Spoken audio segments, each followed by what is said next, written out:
দর্শক, আজ 15ই জুলাই 2026 দুপুরের মধ্যপ্রাচ্যের এই বিশেষ প্রতিবেদনে আপনাদের সবাইকে স্বাগতম। আজকের এই প্রতিবেদনে আমি আপনাদের এমন কিছু গুরুত্বপূর্ণ খবর দেখাবো যা বুঝিয়ে দেবে মধ্যপ্রাচ্যের পরিস্থিতি এখন কতটা ভয়াবহ এবং উত্তেজনাপূর্ণ হয়ে উঠেছে। শুরুতেই আজকের সবচেয়ে বড় হেডলাইনগুলো শুনে নিন।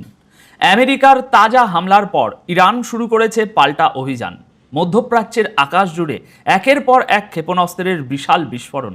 আর এর মাঝেই ইরান দিয়েছে একটা বড় ঘোষণা যা নতুন করে উত্তেজনা বাড়িয়েছে।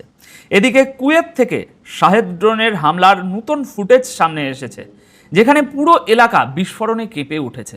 বাহরাইন, কুয়েত আর জর্ডানে থাকা আমেরিকার ঘাঁটিগুলোতে ইরান আবারও বড় হামলা চালিয়েছে।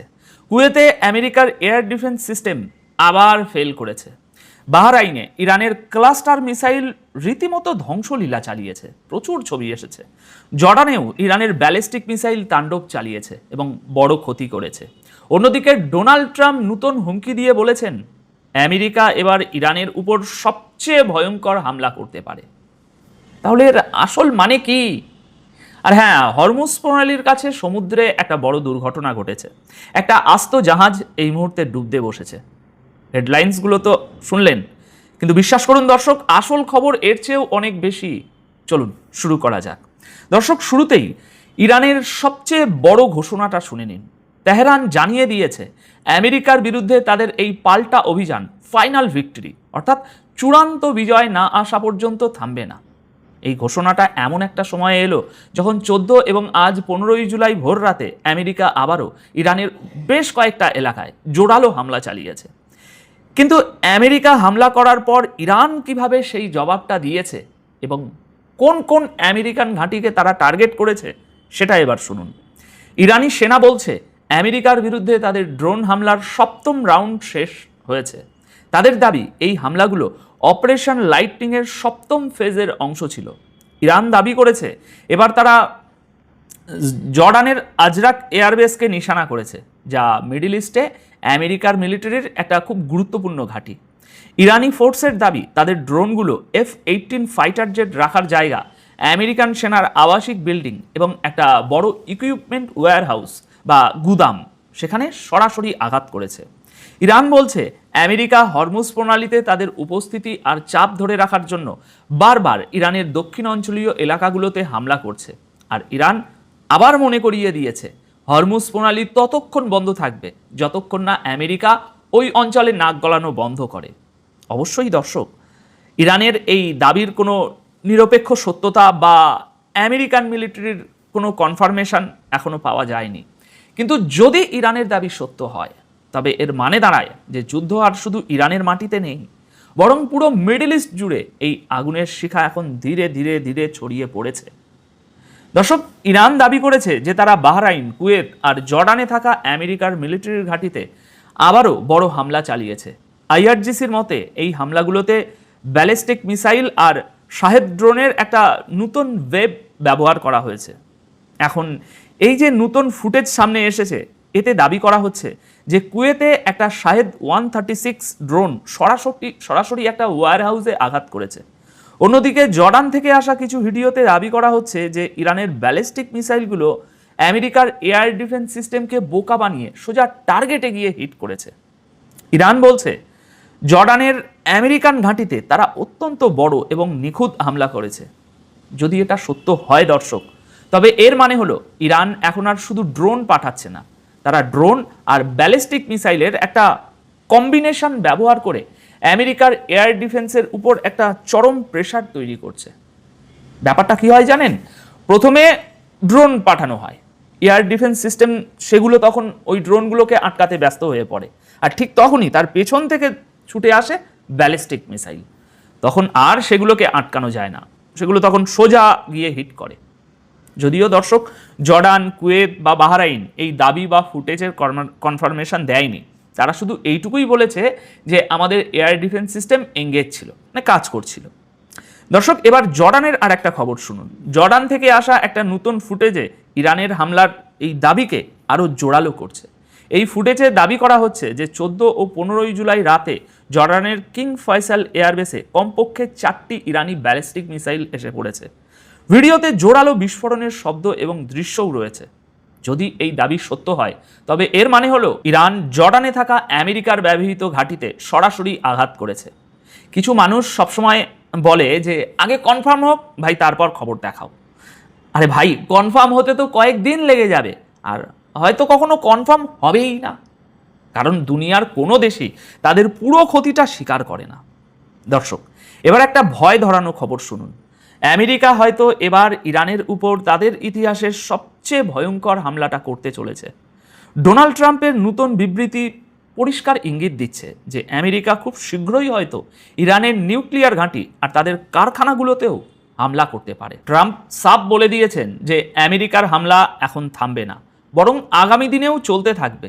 সেন্টকম বলছে ইরানের বিরুদ্ধে তারা হামলার চতুর্থ রাউন্ড শুরু করেছে। এতদিন আমেরিকার হামলাগুলো মূলত হরমুজ প্রণালীর আশেপাশের মিলিটারি সাইটগুলোতে সীমাবদ্ধ ছিল, কিন্তু ট্রাম্প ইঙ্গিত দিয়েছেন যে এবার নতুন টার্গেট বাছা হচ্ছে, যেখানে ফ্যাক্টরি এবং নিউক্লিয়ার সাইটও থাকতে পারে। যদি আমেরিকা সত্যি ইরানের নিউক্লিয়ার ঘাঁটিতে বড় হামলা করে, তবে এর ফলে যে পরিমাণ ধ্বংসলীলা এবং তেজস্ক্রিয়তা ছড়াবে তা পুরো যুদ্ধকে একটা নতুন এবং চরম ভয়ঙ্কর মাত্রায় নিয়ে যাবে। আমেরিকার নতুন হামলার পর 14ই জুলাই রাত থেকে এখনও পর্যন্ত ইরানের দক্ষিণ অঞ্চলীয় এলাকাগুলোতে যেমন কেশম আইল্যান্ড, বন্দর আব্বাস, সিরিক এবং আভাজে জোরালো বিস্ফোরণের শব্দ শোনা গেছে। মনে হচ্ছে আমেরিকা হরমুজ প্রণালীর আশেপাশের বেছে বেছে এই জায়গাগুলোকেই বেছে বেছে ধ্বংস করতে চাইছে, আর ইরানও প্রত্যেকটা হামলার পাল্টা জবাব দিচ্ছে। গত দুদিনে তারা বেশ কয়েকটি আমেরিকান ঘাঁটিতে হামলার দাবি করেছে। অর্থাৎ দুপক্ষ থেকেই হামলা আর পাল্টা হামলা চলছে এবং পরিস্থিতি চরম আকার ধারণ করছে। এদিকে আমেরিকা এবার ইরানের উপর চাপ বাড়াতে একটা আরও নতুন বড় পদক্ষেপ নিয়েছে। সেন্টকম ঘোষণা করেছে যে তারা ইরানের বিরুদ্ধে হামলার পাশাপাশি এবার ইরানের বন্দর এবং উপকূলীয় এলাকাগুলোতে সামুদ্রিক অবরোধ পুনরায় শুরু করেছে। মানে যেটা ছিল সেটা আবার শুরু করা হয়েছে। এর মানে হলো এখন যে জাহাজই ইরানে যাবে বা ইরান থেকে বেরোবে তার উপর কড়া নজর রাখা হবে।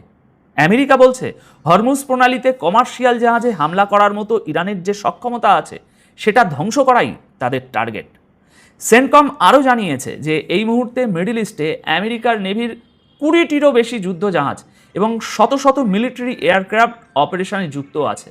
সংখ্যাটা শুনলেই বোঝা যাচ্ছে যে গেমটা ধীরে ধীরে ধীরে আরও বড় হচ্ছে। ইরানের হামলায় যখন আরব দেশগুলো নিঃশ্বাস নিতে পারছে না, ঠিক সেই মুহূর্তে মার্কিন বিমানের উপরে নিষেধাজ্ঞা দিয়ে বসলো ইসরায়েল। ব্যাপারটা কেমন না?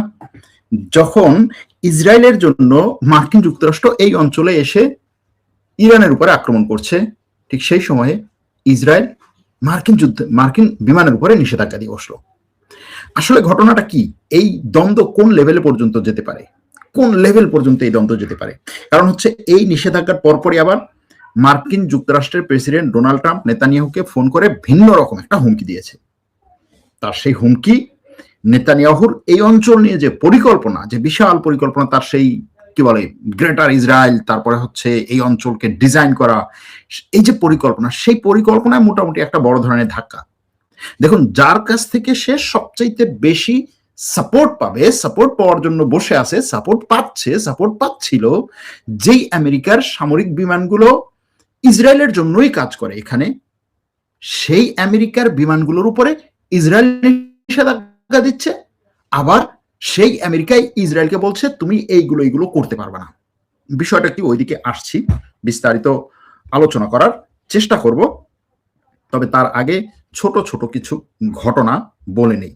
ছোট ছোট ঘটনার মধ্যে অন্যতম একটা হচ্ছে, আমি তুরস্কে আছি আজকে 15 জুলাই 2026 সাল। আজ থেকে ঠিক 10 বছর আগে তুরস্কে বর্তমান রাষ্ট্রপতি এরদোগানকে এবং এরদোগানের সরকারকে ক্ষমতাচ্যুত করতে, এরদোগানকে হত্যা করতে দেশের মধ্য থেকে সামরিক এবং বেসামরিক দুটো গ্রুপ একত্রে একটা সামরিক অভ্যুত্থান করার চেষ্টা করে।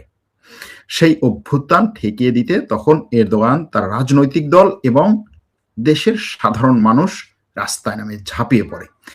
বিশ্বের কাছে তারা একটা দৃষ্টান্ত হয়ে দাঁড়ায়। গণতন্ত্র রক্ষার, রাষ্ট্র রক্ষার, রাষ্ট্রপতিকে রক্ষার, সরকার রক্ষার লড়াইয়ে নামে আবাল বৃদ্ধ বনিতা সবাই।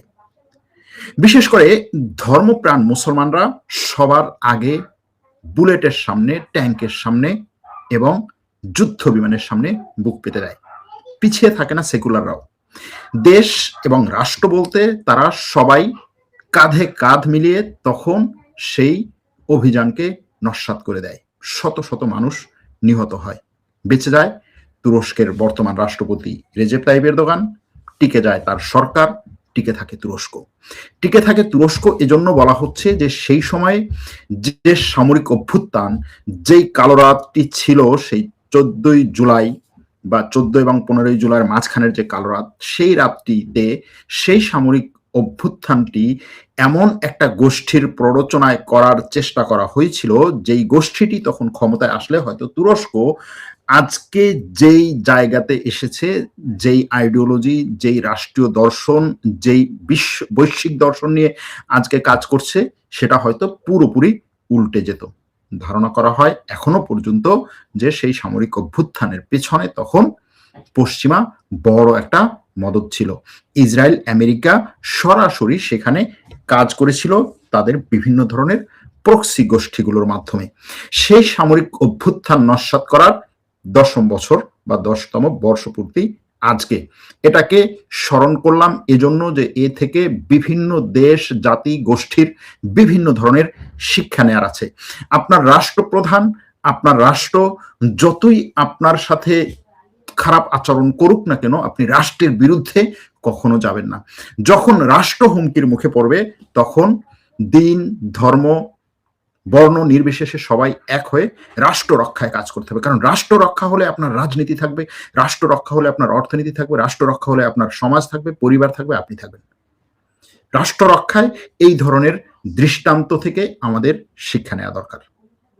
কথা বলার পরে আমরা আমাদের আজকের মূল আলোচনায় ফেরত আসি। মূল আলোচনাটা ছিল যখন ইরান এবং আমেরিকা একে অপরের উপরে ব্যাপক পরিমাণে আক্রমণ চালাচ্ছে। আমেরিকা হরমুজ প্রণালীকে বন্ধ করে দিয়েছে। ইরান আগেই হরমুজ প্রণালী বন্ধ করে দিয়েছে, আমেরিকা তার সেই পুরান কৌশলে আগাচ্ছে কি, যে আমিও হরমুজ প্রণালী বন্ধ করে দিলাম, শুধু ইরানের নাম আসবে কিসের জন্য? হরমুজ প্রণালী ইরান যখন খুলে দেয় বলে আমিও খুলে দিলাম, শুধু ইরানের নাম আসবে কেন? আমিও তো সেখান থেকে একটু ক্রেডিট পাবো।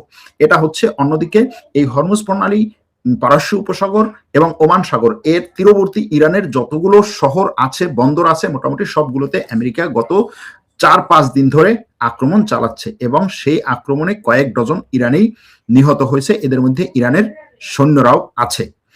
ইরানের সামরিক বাহিনীর কিছু ঘাঁটিতে গত রাতেও আক্রমণ করেছে আমেরিকা। এখন এই আক্রমণে ইরান পাল্টা আক্রমণ করছে এই অঞ্চলে, অর্থাৎ কাতার, কুয়েত। কাতারে হয়তো খুব 2 দিন ধরে আক্রমণ হচ্ছে না, কিন্তু এর বাইরে কুয়েত, ওমান, তারপরে হচ্ছে সৌদি আরব, আমিরাত, এই সমস্ত জায়গায়, জর্ডান, এসব জায়গার আমেরিকার ঘাঁটিতে ইরান আক্রমণ করছে। একটা প্রশ্ন বারবার আসে যে ইরান এই সমস্ত জায়গায় আক্রমণ করলো কেন, ইসরায়েলে আক্রমণ করছে না? এই প্রশ্নটা আসছে। এটার পক্ষে বিপক্ষে অনেক ধরনের মতামত দেওয়া সম্ভব, সেই দিকে আজকে যাব না। আজকে যে জায়গাটাতে যাবো, যে এরকম আক্রমণ করার সময়, এই ধরনের আক্রমণ করার সময় আমেরিকার দরকার হচ্ছে দুটো জিনিস। একটা, এই দেশগুলোকে রক্ষা করা ইরানের আক্রমণ থেকে। কোন দেশগুলোকে? আরব দেশগুলোকে রক্ষা করা। দ্বিতীয় হচ্ছে ইরানের উপরে পাল্টা আক্রমণ করার জন্য তার যুদ্ধ বিমানকে ফুয়েল দিবে, যুদ্ধ বিমানকে জ্বালানি দেবে, সেরকম রিফুয়েলিং বিমান সাপ্লাই দেওয়া। এখন ইরান এই সব দেশের বিভিন্ন ঘাঁটিতে আক্রমণের মাধ্যমে আমেরিকাকে এই শিক্ষাটা দিয়েছে যে আরব দেশগুলোর কোনো ঘাঁটিতে তোমার বিমানগুলো নিরাপদ না। আমরা জানি কুয়েতে, একেবারে কুয়েত হচ্ছে ইরানের সবচেয়ে কাছের রাষ্ট্র। কুয়েতে আমেরিকার অনেকগুলো রিফুয়েলিং বিমান ছিল এবং সেখান থেকে প্রায় 7-8টা বিমান ধ্বংস হয়েছে ইরানের আক্রমণে। এরপর থেকে ওখানে সে রিফুয়েলিং বিমান রাখতে পারছে না। কাতার, সৌদি আরব, সংযুক্ত আরব আমিরাত, ইরানের যে সীমান্তবর্তী, মানে পারস্য উপসাগরের যে সাগর সীমার যে সমস্ত শহর আছে, ওই সমস্ত শহরে আমেরিকা এই বিমানগুলোকে রাখতে পারছে না। এখন এই বিমানগুলোকে রাখার বর্তমানে আমেরিকার একমাত্র নিরাপদ জায়গা হচ্ছে ইসরায়েল। কিন্তু ইসরায়েল আমেরিকার এই বিমানের উপরে নিষেধাজ্ঞা দিয়েছে আমেরিকার বিমানের উপরে, যে আমেরিকা ইসরায়েলে নতুন করে রিফুয়েলিং বিমান নিয়ে আসতে পারবে না। ব্যাপারটা কেমন বলেন তো? যে ভাই, তোর জন্য করলাম চুরি, তুই বলো চোর। ঘটনাটা কি, তাই না? ঘটনাটা কি? ঘটনাটা হচ্ছে আমেরিকার সাথে ইসরায়েলের কিছু কিছু বিষয় চুক্তি আছে, বাইরে এইগুলো স্পষ্ট দেখা যায় না, কিন্তু বাইরে আমরা জানি যে আমেরিকা ইসরায়েল সব ক্ষেত্রে হচ্ছে একে অপরকে একেবারে চোখ বন্ধ করে সাপোর্ট দিবে, কিন্তু সেটা হয় না।